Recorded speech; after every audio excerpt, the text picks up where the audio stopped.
Hola, en aquest vídeo us ensenyaré com corregir en ChatGPT. Corregir és una de les tasques que més temps dediquem als professors i al final és una tasca monòtona i repetitiva que podria fer la intel·ligència artificial perfectament, perquè nosaltres ens hauríem de centrar en crear les activitats i que els alumnes aprenguin i facilitar un entorn d'aprenentatge. Però el fet de corregir no aporta gaire valor a la nostra tasca docent. És per això que us porto la manera de com corregir qualsevol cosa amb intel·ligència artificial. Primer de tot, fem un repàs. Què és una rúbrica? Una rúbrica és unes pautes que nosaltres tenim per puntuar una activitat. Diguem activitat o qualsevol altra eina d'avaluació. Llavors, si en comptes de tenir aquesta eina en una quadrícula com hem tingut de tota la vida, la tenim programada dintre de ChatGPT perquè ChatGPT sàpiga quina puntuació han de donar a cada treball depenent de la seva qualitat, doncs nosaltres ens podrem estalviar molta feina. I és que al final la nostra tasca ha de ser decidir aquests criteris i adaptar-los a cada alumne fins a cert punt. Però un cop tenim aquests criteris establerts, després la feina de la correcció millor que la faci un altre. I en aquest cas, la intel·ligència artificial ens ajudarà. Com ho farem? Doncs ho farem creant un GPT. Llavors comparteixo pantalla, anem a crear GPTs, com hem fet sempre, i jo, com ja tinc el GPT creat, us ensenyaré el que tinc jo, que és a mis GPTs, correcció en formes de laboratori, però igual que feu correcció en formes de laboratori, podeu fer correcció de qualsevol cosa. Inclús de diverses preguntes dintre d'un examen, de preguntes obertes o de preguntes curtes. Com ho faríem?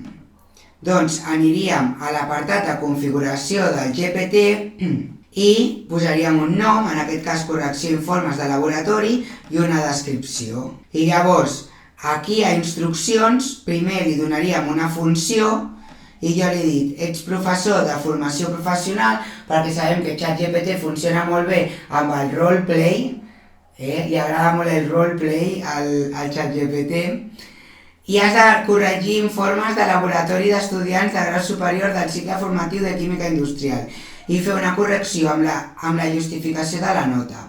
En l'informe has de fer una llista de tots els apartats de l'informe, la puntuació de cada apartat i la justificació d'aquesta nota. L'input és l'informe i l'output és la correcció detallada. Procediment. Doncs jo a procediment l'he dividit en els diferents apartats que tenen els meus informes.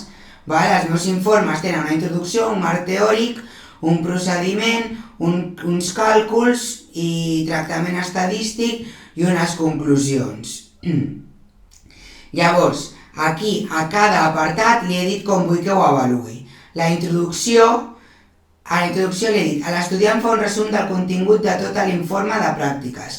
Suma un punt si la introducció compleix les característiques. Si la introducció és errònia o massa extensa, suma 0 punts.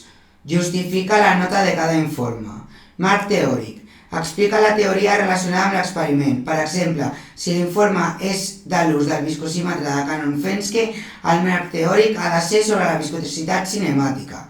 Si el marc teòric és concret i correcte, suma 1,5 punts. Si el marc teòric és correcte però poc precís i massa general, suma 0,75 punts. I si el marc teòric no correspon amb l'informe, suma 0 punts. Justifica la nota que has posat. I així amb tot. Segons els criteris que a mi em sembla que ha de tenir cada apartat. I després, al final, li he dit, resta 0,05 punts de l'informe per cada falta d'ortografia. Perquè avui en dia, amb totes les eines que tenen els alumnes per revisar les faltes d'ortografia, només faltava que en tinguessin alguna. I el format, si el format és coherent durant tot l'informe, suma 0 punts. Si el format de l'informe canvia al llarg de l'informe, resta un punt. El mateix, no? Amb les eines que tenen per fer un bon format. I després suport visual, si l'informe és atractiu o no, perquè al final tota lletra i mazacote doncs a ningú li agrada. Ha de tenir fotos, gràfics, taules... I ja està, i li dic que la resposta l'ha de donar en català i que m'escrigui el nom dels membres dels grups que han fet l'informe, perquè així jo ja tinc el nom dels membres i la nota que tenen i així no he de tornar a l'informe a veure qui havia fet aquell informe. Però ara, pel propòsit d'aquest vídeo, us ensenyaré com ho fa, però sense noms, vale? Per raons òbvies. Doncs un cop ja està, és així de simple. I jo aquí, la meva frase de promoció. Llavors, li diem anem cap enrere, perquè no hem fet res, o sigui, no cal actualitzar. I ara ja podem parlar amb el nostre GPT. Diu, comparteix l'informe o explica'm els detalls del contingut que necessites corregir i t'ajudaré amb la revisió completa i detallada segons les pautes. Llavors, jo me'n vaig a descàrregues, agafo un informe, enter,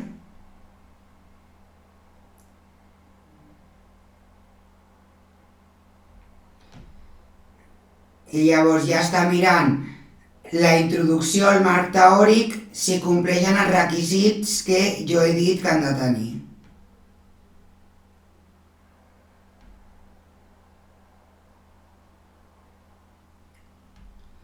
Gràfics o taules, diu, encara que hi ha taules, aquestes no són gaire visuals ni inclouen elements gràfics atractius per facilitar la interpretació. Després, òbviament, tot això ens hem de revisar, però d'aquesta manera és molt més objectiu. I no tenim aquelles rúbriques en forma de taula que vale molt maques, però pa otro, a mi no m'agraden. Conclusions, faltes d'ortografia, i llavors té un 9,9, aquest, la veritat que aquest estava molt ben fet. Llavors anem a veure un altre. També si veiem que no està sent gaire estricte, perquè sabem que a ChatGPT a vegades no li agrada mullar-se gaire. Vale, doncs, ens fem una idea, no? Aquí us deixo més correccions que he anat fent amb ChatGPT a càmera ràpida. AI in the classroom, watch us grow. Future of learning, you gotta know. Tech and minds together, let's flow. Education redefined, whoa, here we go. AI in the classroom, watch us grow. Future of learning, you gotta know. Tech and minds together, let's flow. Education redefined, whoa, here we go. Com podem veure, és una eina superpotent que ens estalvia un munt de temps. O sigui, jo és que estava pensant i dic, és que em redueix la jornada un 20% o més. És una meravella.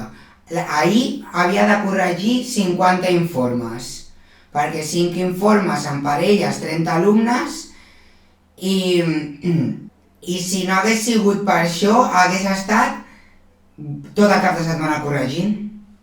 D'aquesta manera, en 2 o 3 hores ja els tenia corregits, perquè clar, fa la revisió al xat i jo la reviso, que em quadrin les coses i tal, però ja us avanço que la majoria de correccions les ha fet superbé. Però és veritat que de moment hem d'estar a sobre acompanyant el ChatGPT o el ChatGPT acompanyant-nos a nosaltres a l'hora de corregir. Què us ha semblat? Fiqueu-me en comentaris què us ha semblat, seguiu-me, doneu-li like i compartiu aquest vídeo amb aquella persona que li pugui interessar. Venen coses molt guais en els propers vídeos, així que t'has de subscriure per estar atent i donar-li a la campaneta. Adeu!